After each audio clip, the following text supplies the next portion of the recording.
Hi everyone, welcome back to my channel. I know you are feeling the pressure of O-level English paper too, especially the composition part, which is of 25 marks. I know it's challenging, especially when you are faced with those narrative prompts. There are two kinds of narrative prompts here. But if I told you there is a way to get a handle on them and you can feel confident about. In this video, we are dissecting the narrative prompt specifically from May, June and October, November 2024 O-level English paper 2 exam. There are two kinds of prompts given in narrative writing. One is the object focused prompt, and the other is the sentence focused prompt. When we talk about the object focused prompt, it centers around a specific object. You can say that object could be a notebook, telephone call, or a message. The core requirement in that kind of prompt is to consider that specific object as a protagonist of your narrative. It's not just about mentioning that object in your story, it's about making that object integral to the plot, character development, theme, or overall message of your story. Then there comes sentence focused prompts, which are driven by a specific sentence that must be incorporated into your story. For example, you have to include a sentence like, "What do you mean forgot it?" Means this kind of sentence acts as a fixed point or a mandatory element. Your task is to create a narrative that naturally leads to this kind of sentence and makes it meaningful within the context of your story. The sentence, any kind of sentence that is given to you in the exams, it dictates a particular emotion or emotional moment or scene that you need to set up and deliver effectively. If you want me to make a comparison between these two, I can suggest that object focused prompts give you more freedom in terms of plot, characters, or setting. You simply need to think about why and how something or the object matters to your narrative. Where a sentence focused prompt is more directed in terms of emotional tone and plot direction. You need to build a whole story that ends in this emotional high point, or you can incorporate it meaningfully within a larger context. Now look at this object focus prompt from October November 2024, and the prompt says that write a story in which a small notebook is important. If you brainstorm, asking questions means what kind of notebook is it? Is it an old one, new, leather bound? Or you can say, is it a plain one? Who might own it? Means a detective or a writer, spy, or a child, an elderly person. Answering this kind of question can set the characters for your story. So, what could be written in it? Means, are there secrets, clues, or the diary entries, the recipes? And it will set the theme for your story. How could it impact the protagonist's life or the events of the story? For example, is it unlocking a mystery, revealing a hidden past, changing somebody's destiny? So, once you have a clear sense of the specific object, you can then develop characters, plot, and setting that revolve around this specific object. Now look at the sample response, which is not at all a perfect one. You can create your own. I'm just using this sample to make few points clear here. The rain hit the attic window hard, dust particles danced in the single beam of light that cuts through the darkness, shining on a diminutive object in Clara's hand. Notebook made of aged parchment-like paper. It was no bigger than her palm, but her grandmother's cryptic last words said it contained the secret to the family's troubled past. This opening sentence, as rain hit the attic window hard, it is establishing a strong sense of place or weather. It is setting a dramatic tone here because when you use the word rain, it symbolizes sadness or isolation or some trouble that is coming, means it is slightly setting a foreboding tone here. The focus quickly shifts to the diminutive object, then, which is the notebook, introducing a central mystery and the object of importance here. Clara's inheritance of the sprawling, dilapidated house and her grandmother's cryptic last words clearly establishing the central conflict here that Clara needs to resolve. You can see that the notebook is described as different means by using different words or phrases here. For example, vest pocket made of aged. Instead of saying old, you are saying aged parchment like paper gives a historical feel to this object, this notebook, without excessive detail. Then you're describing the house as filled with whispers and hidden worries, which is personifying the house as holding secrets and anxieties, enhancing the mysterious atmosphere here. You're describing the grandmother as having an air of enigmatic solitude, which is painting her as a mysterious figure in the story. which is further deepening the sense of intrigue. If you're writing a story about someone receiving an unexpected phone call with an exciting news, for this kind of prompt, you need to set the scene first before receiving that specific call. Instead of saying the gray sky was everywhere, you can say the ubiquitous gray sky mirrored his or her mood. Instead of saying the day was boring, you can say the monotonous day stretched ahead, devoid of excitement. Then you need to describe the atmosphere.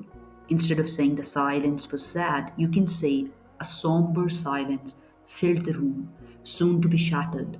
Instead of saying there was a feeling that something was going to happen, you can say an ominous stillness preceded the ringing of the phone. After setting the scene and describing the atmosphere, you must show your character's reaction to the call. Instead of saying the character was nervous to answer the phone call, you can say a sense of apprehension mixed with curiosity as she or he picked up the receiver. Instead of saying the character was daydreaming, you can say the shrill ring of the phone jolted him or her from his or her reverie. If you want to show your character was very happy, don't use the word happy again. Instead, you can say a wave of pure elation washed over him or her. This is the moment when you have to describe the exciting news. If it is unexpected, as it is mentioned in the prompt, you can say the fortuitous call arrived like a bolt from the blue.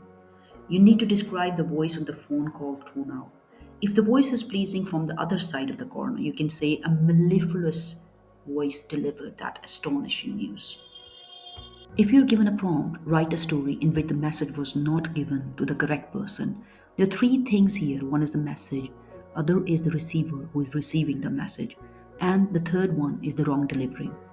When you describe the message, you can use the words like pivotal, confidential, cryptic, voluminous. While you are describing the wrong delivery, you can use the words like erroneous because it was wrong delivery.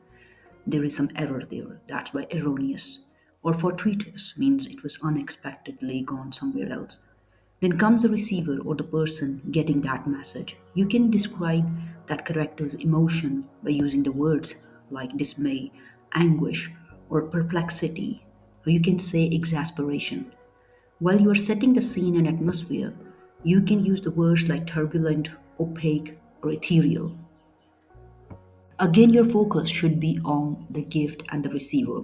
If you're given a prompt like write a story in which someone unexpectedly or fortuitously receives a very nice gift, when you are describing your gift and if your gift is lavish and luxurious, you can use the word opulent.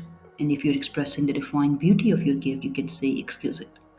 If the gift's worth is beyond calculation, means beyond words, or you cannot fully appreciate that, you can say inestimable. Now you need to show the unexpected reception of the gift. If you are emphasizing the fortunate and the unplanned nature of the gift's appearance, you can say serendipitous arrival. Serendipitous arrival. And if you're emphasizing the gift is an advantage that arrived without your expectations, you can use the term or the phrase unheralded boon. Unheralded boon. And if you're describing the recipient's reaction or the receiver's reaction, if you're highlighting that the receiver's thankfulness is too great or intense to be expressed in words, means it cannot be expressed in words, means beyond words. You cannot use the right words for that. You can say ineffable gratitude. Ineffable gratitude. And if the receiver is confused or puzzled by the gift but also extremely happy, you can say bewildered elation. Bewildered elation. If the receiver's joy is mixed with disbelief as well at the unexpected gift, you can say incredulous jubilation. Incredulous jubilation. Now, for the sentence focused prompt, you better analyze the sentence itself. For example, in this prompt, the given sentence is she felt a huge sense of joy as she saw her best friend running towards her. You first consider what kind of situation that can lead to this kind of intense joy.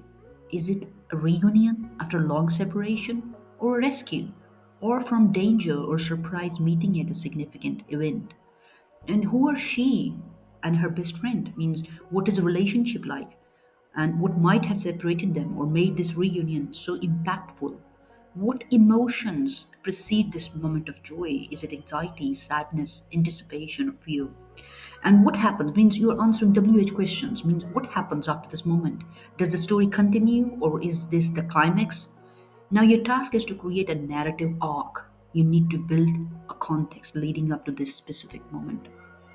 In the sentence focus prompt, if the sentence is, what do you mean you forgot it? You first set the scene, you create the right atmosphere for your story. If you're suggesting a sense of foreboding before the forgotten item is revealed, you can use the word ominous. Or if you're contrasting the calm atmosphere with the chaos, you can use the word serene. Or you can use the word turbulent if you're hinting at the underlying tension. And you can also use the word ephemeral if the moment is fleeting and the forgotten item will ruin it. Or you can use the word palpable if you're describing a tension or excitement that can almost be felt. After you set the scene, you need to describe what has been forgotten. For example, if you're highlighting that that item which the person has forgotten is absolutely necessary, you can use the word indispensable. And if you're suggesting that the item is central to the success of somebody, you can use the word pivotal. And if you're stressing that the item cannot be substituted, it cannot be replaced by something else, you can say irreplaceable. Then you need to describe your character's reaction by using some adjectives. You can use the adjectives like incredulous, which shows the disbelief. And you can also say apprehensive when you're suggesting the fear and anxiety about the consequences. Or you can say exasperated, for example, intense irritation. Or you say apoplectic, you're suggesting uncontrollable anger or fear. If your sentence focus prompt has a sentence like that, it was clear that the time was running out, so we had to try something different. First, you describe the passage of time. If you are emphasizing the unceasing nature of the time progression, you can say relentless. And if you're highlighting the dangerously limited amount of time, you can say perilously short. You can also use the phrase like the sands of time were precipitously low, if it's a more metaphorical, evocative way to say time was running out. And when you're describing the urgency, you can use the word like dire or compelling. And if you're describing the realization that it was clear to you that the time was really left short, you can use the phrase like the stark reality dawned upon us. Or you can also say the implications were indubitable. When you are describing something different, means a different approach that you're using to deal with this time management, you can say a paradigm shift in our approach, or you can say audacious maneuver. Then you're describing the consequences. You can say the delicate equilibrium was on the verge of collapse if the situation involved has a fragile balance. If your sentence focus prompt includes a sentence like, we opened the door and excitedly stepping or stepped inside, there are few things you have to take care of. First, you have to describe the action of opening the door, then you're describing the manner of stepping inside. Then you can describe the feeling of excitement. First, when you're describing the action of opening the door, you can use the word like unlatched, suggest deliberate action. And if you suggest a quick and perhaps eager opening, you can say swung ajar. When you're describing the manners of stepping inside, you can use the adverbs like exuberantly. It means full of energy. You can say vivaciously, it's lively. And when you say elatedly, it means feeling of expressing great happiness. Or you can also say rapturously, feeling or expressing intense pleasure. You can also use the adverb like triumphantly. It means there is a sense of achievement. When you're describing the feeling of excitement, you can say a palpable current of exhilaration. You can also say an intoxicating blend of curiosity and eagerness, or a surge of anticipatory delight.